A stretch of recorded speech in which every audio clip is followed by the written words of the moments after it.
Spine attack എന്നുകൊണ്ട് ഉദ്ദേശിക്കുന്നത് നമുക്കൊരു പൊതുജന ആരോഗ്യ രംഗത്ത് ജനങ്ങൾക്ക് ഒരു ബോധവൽക്കരണം എന്നാണ് ഉദ്ദേശിക്കുന്നത്. നമുക്ക് ഹാർട്ട് അറ്റാക്ക് എന്ന് പറഞ്ഞാൽ എല്ലാവർക്കും അറിയാം, ഹൃദയത്തിനുണ്ടാകുന്ന ഒരു മേജർ ഇഷ്യൂ ആണ്, ഉടനെ തന്നെ ചികിത്സ നേടണം. അതുപോലെ സ്പൈൻ അറ്റാക്ക് എന്നുകൊണ്ട് ഉദ്ദേശിക്കുന്നത് നട്ടലിൽ നിന്നും താഴോട്ട് പോകുന്ന സുഷുമ്നാ നാഡിക്ക് വളരെ പെട്ടെന്നുണ്ടാകുന്ന ഞെരുക്കത്താൽ കാലുകൾക്കും മൂത്രാശയത്തിനും മലാശയത്തിനും ഒക്കെ പ്രശ്നങ്ങൾ വരുന്ന ഒരു സിറ്റുവേഷൻ ഉണ്ട്. അതിന് നമ്മൾ കുതിരവാൽ ഞരമ്പ് അഥവാ കോഡ ഇക്വന എന്ന് പറയുന്ന ഒരു കൂട്ടം ഞരമ്പുകൾ ഒരുമിച്ച് ഡാമേജ് ആകുമ്പോഴാണ് ഇങ്ങനെ വരുന്നത്.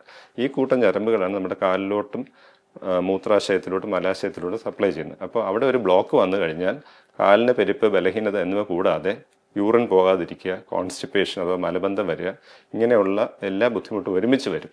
അപ്പോൾ അത് നമ്മൾ ഉടനെ തന്നെ ചികിത്സിക്കണം. അപ്പോൾ ഇതൊരു അക്യൂട്ട് കോഡ ഇക്വന സിൻഡ്രോം എന്ന് ഇംഗ്ലീഷിൽ പറയും.